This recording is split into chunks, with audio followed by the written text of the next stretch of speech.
Yo, what's up, everybody? Welcome to another episode of the Prop Wiz. I'm your host, Wiz. About 15 minutes ago, I just completed episode 4 of Ahsoka. Dudes and dudettes, we still up there, man. It's top notch as far as filmmaking. But I will say, out of the 4 episodes, for some reason, this one was the weakest, but it wasn't weak. Don't get me wrong, I loved it. There was tons of lightsaber battles, which I loved. In fact, it had some pretty exceptional lightsaber battles, to be honest with you, man. Some real cool stuff. So I will say right from the jump, before I even dive into the review, my disappointment or me saying that it was the weakest of the shows had nothing really to do with the writing or the execution of the show. I think it was just the fact that I actually felt how short the episode was. It was like I wanted more. It felt like an episode that was more of a setup than the other episodes. Like I felt like I got something out of the first 3 episodes, even though it was to be continued, whereas in this one just felt like it was strictly just to set up this next step. So in a way, maybe I should say that the show was excellent. I mean, it was so good, I really wanted to see what happened next.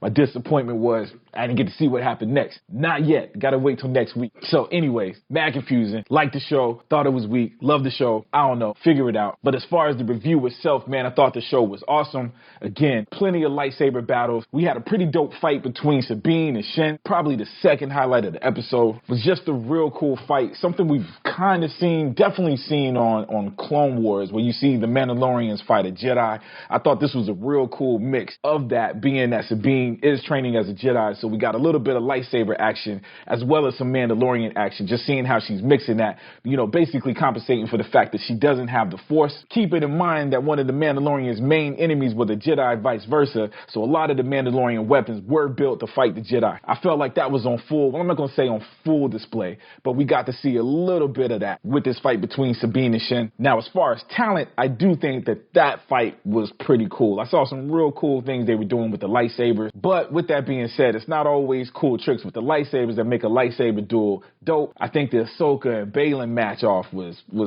lot more interesting to me. First of all, before the fight even started, which we already did see in the trailer, it was kind of cool that Baylan kind of threw Anakin out there, letting Ahsoka know that he does know Anakin, that he talked about her, blase. Unfortunately, she didn't dive into that conversation at all. I say unfortunately because as a fan, of course, I want to hear more about Anakin. It did make sense for Ahsoka to kind of just brush it off and let's get on with the battle. And with the battle, it was dope. Ahsoka did her thing, looking like a samurai. Baylan had a style that was almost reminiscent of a Darth Vader. 2 hands on the lightsaber, real broad swings. Basically, you could tell he had skills, but he was using his strength behind the lightsaber, which I think was real dope. This is one of those times when I was watching it where it's like, man, I'm really going to miss Ray Stevenson, man, because this character that we've seen on the screen is probably one of his dopest, man, and probably continue to be potent, if he survives this Ahsoka series.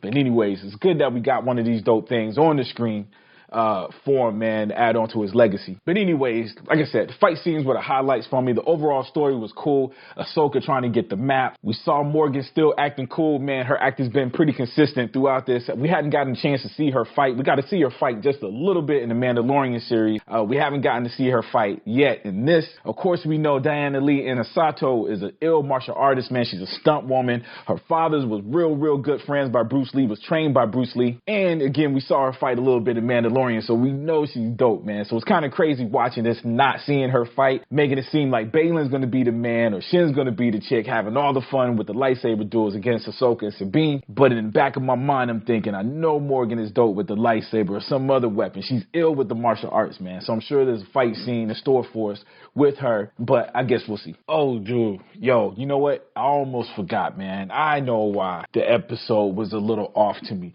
So had nothing to do. Wasn't bad writing. Wasn't none of the nonsense.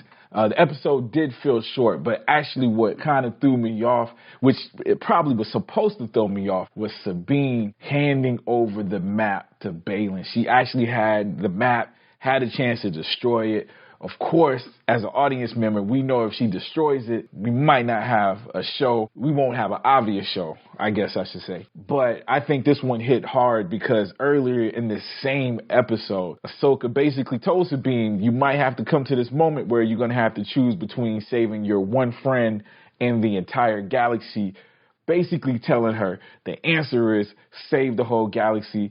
That's a decision she doesn't want to make, but it's a decision she has to make in that moment. And so we just have that discussion. Obviously, it's foreshadowing. Obviously, she's going to be faced with that choice. I just didn't realize we were going to be facing that choice 15 minutes later, where in fact Sabine does make the wrong choice and hand over the map because he chose Ezra over the whole universe. Yeah, it's a lot. It's a lot to swallow. You couldn't help but get angry at Sabine, but again, it was probably by design.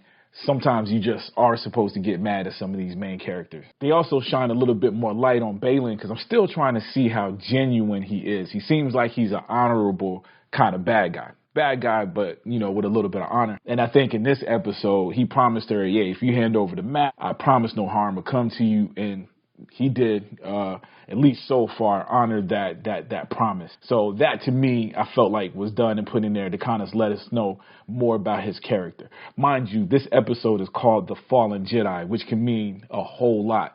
One, we know Ahsoka left the Jedi Order, so technically we can say she's a fallen Jedi. Baylan was part of the Jedi Order. He done taken a completely different path with the red lightsaber and everything, so maybe he can be considered a fallen Jedi. And then we got the Padawan, the Jedi in training, Sabine, who hands over that map, making a decision that's against what she's taught as a Jedi. So is she the fallen Jedi? I don't know. All the way around, it was just a cool thing, man, how everything attached to the name, which all these episodes have been doing. But anyway, I definitely think that's what it was that was throwing me off. So I don't think that's a bad thing. Anyway, the biggest spoiler, everything I said was a spoiler, but this is a spoiler. If you haven't seen it, go check out the episode. Come check me back.